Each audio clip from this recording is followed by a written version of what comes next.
જેમના દીકરી છે ડૉક્ટર ફાલ્ગુની શાહ એ સ્ટેજ પર આવી રહ્યા છે એમના મમ્મી માટે 4 શબ્દો કહેવા અને સોંગ પણ ગાવાના છે.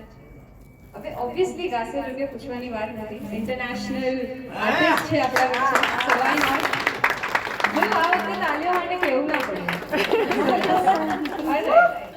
આઈ વેલકમ ડૉક્ટર ફાલ્ગુની શાહ. कितना सारा लगे ना सामने से जरा प्रतिसाद मिले.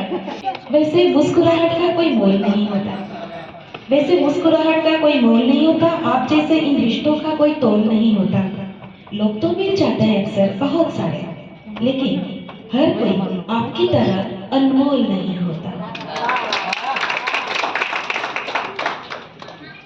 તમારી ઉપસ્થિતિને ફરી એક વખત ખોબલે ખોબલે તાળીઓથી વધાવો,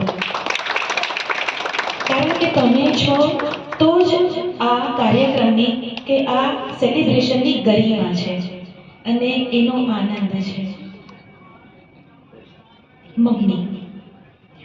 મમ્મી એટલે લાગણી, મમ્મી એટલે સ્નેહની સરવાણી. લાગણી એ તો આંખો અને સ્પર્શથી અનુભવાય, શબ્દોથી ના બોલાય કે ના તોલાય. છતાં જો મમ્મીનું શબ્દચિત્ર દોરવું હોય તો નિયમિતતા, સમય પાલન, શિસ્ત પાલન જે છે તે પર્યાપ્ત છે. આવા જીવન મૂલ્યો ઉપરાંત સાચું બોલવું, ચોરી ન કરવી, કોઈની નિંદા જરાય ના કરવી અને પ્રામાણિક રહેવું, આવા નૈતિક મૂલ્યો જેને અમારામાં સિંચ્યા છે એવો માળી એટલે અમારી મમ્મી.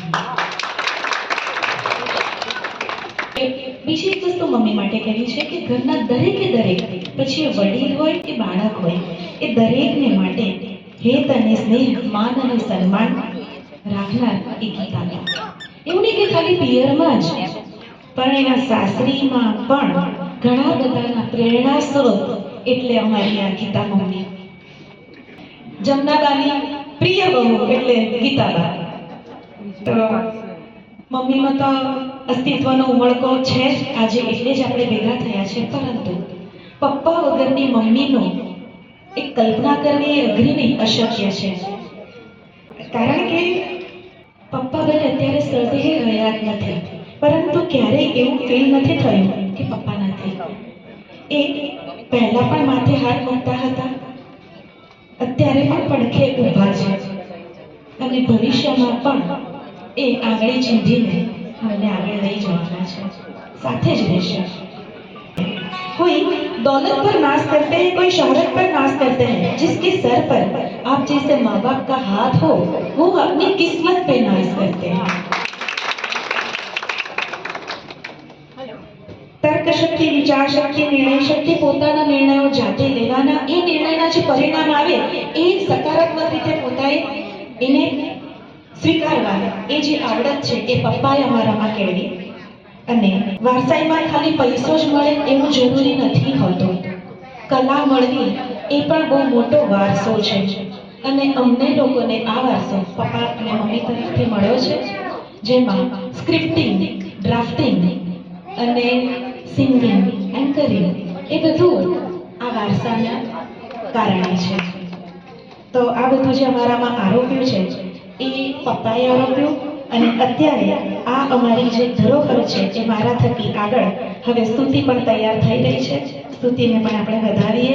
બિગ જુનિયર जिंदगी दो पल के मजे से जी लो यार, जिंदगी दो पल के मजे से जी लो, एक पल खुशी तो दूसरे पल गम है, जी लो. वक्त वक्त की बात है, वक्त वक्त की बात है. यहाँ सब आज गीताबा के 75वें जन्मदिन के अवसर का आनंद जी भर के ले लो. Thank you.